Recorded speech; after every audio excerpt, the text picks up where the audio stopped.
Dolphin footwears, बदलते चलने का अंदाज, सर्वकोण रखे सब कंट्रोल में। Welcome to Face News. आज हम मौजूद हैं दिल्ली के समाजसेवी एवं व्यवसायी नीरज गुप्ता जी के साथ। उन्होंने किस प्रकार से लोगों की समाज सेवा की है, आज उनसे जानते हैं। सर, आप समाज सेवी हैं और आपने लॉकडाउन हुआ था, उस दौरान आपने किस तरीके से समाज सेवा की है? देखिए जी, लॉकडाउन में क्योंकि घर से निकल तो हम भी नहीं सकते थे और दूसरे व्यक्ति से संपर्क में आते तो दोनों को खतरा था, किसी को भी हो सकता था कोरोना। हमने कोशिश की कि अपने घर बैठ के हम जितनी सहायता कर सके, जितनी सेवा कर सके लोगों की, उतनी करें। और इसके अलावा मेरे साथ जो मेरी टीम है, मेरी टीम में बहुत से लोग ऐसे हैं जिनके लोग नाम नहीं जानते, जिनका बहुत बड़ा योगदान है, उनके बारे में लोग कुछ नहीं जानते। हमारे साथी हैं वरिष्ठ साथी वीरेंद्र सिंह मेहरा जी, उनकी संस्था है नागरिक सहायता एवं सहकारी संघ, जो कि करतार नगर में उनकी संस्था है और बहुत अच्छा कार्य कर रहे हैं। और वो ऐसे लोग हैं उनके बारे में किसी को भी जानकारी नहीं है। हमारे साथी हैं कुलदीप शर्मा जी, उनके फाउंडेशन है स्पर्श फाउंडेशन के नाम से संस्था है, बहुत अच्छा उन्होंने कार्य किया, उनको मैं उनके साथ भी जुड़ा हुआ हूँ। हमारे और साथी हैं गौतम देवल, दीपक देवल जी मेरे साथी हैं बहुत पुराने, उनके साथ में जुड़ा हुआ हूँ, उनकी संस्था भारतीय जनसेवा ट्रस्ट के साथ भी।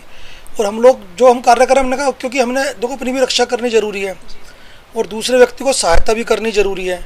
तो हमारी टीम ने हमने पूरे सावधानी के साथ में अपनी पूरी टीम को हमने निर्देश दिए थे, कोई हमने किसी को दिखावा नहीं करना, कुछ नहीं करना, और आपने सच्ची सहायता करनी है, सच्ची सेवा करनी है। तो उसी प्रकार हमने सुरक्षित रहते हुए लोगों की सेवा करी। और हमें जो जानकारी मिलती थी, जैसे थाने से किसी के बारे में जानकारी मिलती थी, हमारे करावन नगर में थाने वालों के साथ में हमारे संबंध थे, उन्होंने वो हमें बता देते थे इस परिवार को खाने की ज़रूरत है, इस परिवार के पास दूध की ज़रूरत है, क्योंकि लोग 100 नंबर पर कॉल करते थे।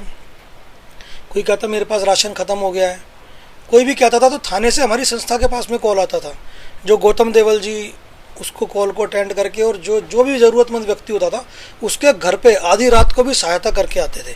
इस प्रकार से हमने बहुत सारे लोगों को, जितनी हमारे से सामर्थ्य था उतनी हमने लोगों की सेवा करने की कोशिश करी है। सर, ये जो लॉकडाउन हुआ था तो ये विदाउट प्लानिंग था, तो आपको लगता है कि लोगों पे इसका असर हुआ है? हाँ, थोड़ा सा प्लानिंग की इसमें कह सकते हैं, कुछ थोड़ी सी प्लानिंग की चूक रही, क्योंकि अगर पहले से या 3 या 4 दिन पहले अगर पब्लिक को ये बता दिया जाता कि इस प्रकार से लॉकडाउन होने की संभावना है, तो लोग शायद दोनों बातें हो सकती थी। हो सकता था लोगों के अंदर ज़्यादा घबराहट की भावना भी आ सकती थी, लेकिन अगर गवर्नमेंट को थोड़ा सा लोगों को सुझाव इस प्रकार से देते कि भैया या तो आप जहाँ वहीं रहो, वहीं आपकी व्यवस्था करी जाएगी, या जिसे गाँव जाना है या अपने घर जाना है, उस प्रकार से उनके लिए गवर्नमेंट को व्यवस्था करनी चाहिए थी। थोड़ी सी व्यवस्था करते तो इतना ज़्यादा शायद इतना बुरे हालात नहीं होते। अब भी वैसे स्थिति काफ़ी कंट्रोल में है, लेकिन उतने ज़्यादा बुरे हालात नहीं होते अगर पहले थोड़ी सी प्लानिंग के साथ में अगर लॉकडाउन हुआ होता। सर, ये अभी अनलॉक हुआ है और अनलॉक के बाद अब फिर से लॉकडाउन करने को कह रहे हैं, तो इसका कोई फ़ायदा होगा? नहीं, मेरे विचार से अब लॉकडाउन करने का कोई फ़ायदा नहीं होगा। अब अगर अनलॉक किया है तो थोड़ा सा लोगों को इसके प्रति जागरूक करने की ज़रूरत है, क्योंकि लॉकडाउन खुल चुका है। अब इसकी एक प्रकार से पूरे समाज में ये फैल चुका है कोरोना। अब तो केवल हमें लड़ना ही पड़ेगा कोरोना से। अब हम इससे बच नहीं सकते। अब ये वो दुश्मन नहीं है कि हम छुप जाएं और ये हम पे वार नहीं करेगा। अब तो हमारे पास आ चुका है, अब ये हमारे घरों में घुस चुका है। अब इससे छुप के कोई फ़ायदा नहीं होगा, अब तो इससे लड़ना ही पड़ेगा।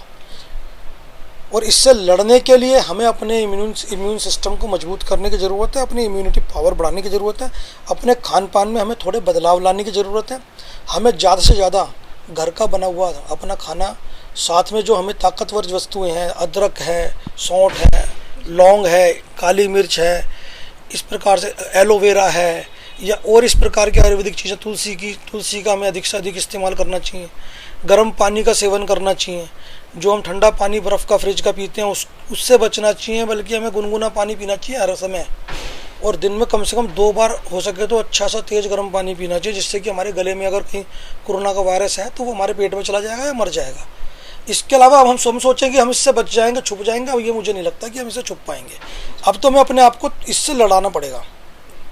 सर, हमें पता चला है कि आपने पीएम फंड में भी अपना कुछ योगदान दिया है, तो आप क्या बोलेंगे?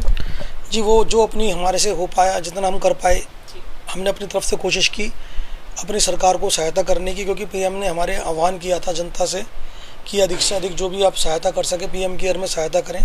तो जो हमारा सामर्थ्य था उसके अनुसार हमने पीएम के अपने देश के लिए अपनी सेवा दी है। इसमें मैं इसको कोई बहुत बड़ी बात नहीं मानता। सर, अनलॉक 1 के दौरान वाइन शॉप्स ओपन की गई और मंदिर मस्जिद नहीं ओपन की गए, तो आप क्या बोलना चाहेंगे?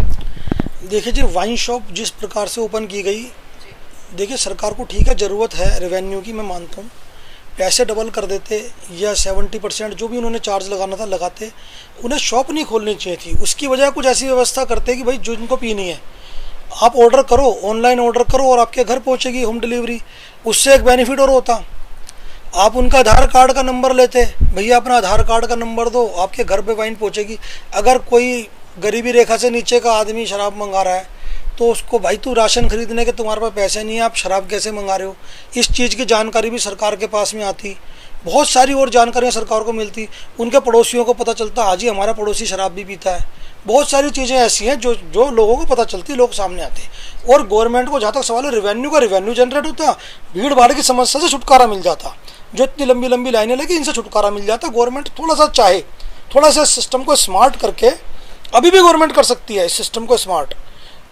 ठीक है, आप ज़्यादा पैसे लो, आप जो आपका कुरियर चार्ज होता है वो भी ले लो, 100 रुपये फालतू लो आप अपने कुरियर चार्ज के, आप इंसान को उसके घर पे सर्विस दो।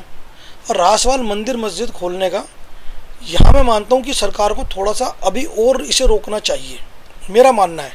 क्योंकि देखिए दोनों चीज़ें हैं, अभी कोरोना वायरस ख़त्म नहीं हुआ है। आप मंदिर में जाएंगे या मस्जिद में जाएंगे पूजा करने या इबादत करने आप जाएंगे और हाथ में आप सैनिटाइज़र से लगा कर पोंछ के जाएंगे। सैनिटाइज़र में अल्कोहल है, अब अल्कोहल एक प्रकार का वो भी वाइन है, शराब है। अब ये देखिए ना, ये कहाँ से सही होगा कि आप अपने हाथ शराब से धो करके और मंदिर में जा रहे हैं पूजा करने, या मस्जिद में जा रहे हैं आप, या गुरुद्वारे में जा रहे हैं, बिल्कुल गलत है। तो अभी कुछ दिन और इसके ऊपर रोक लगानी चाहिए, थोड़ा अगर हो सके धीरे धीरे, क्योंकि देखो भीड़ नहीं रुकेगी।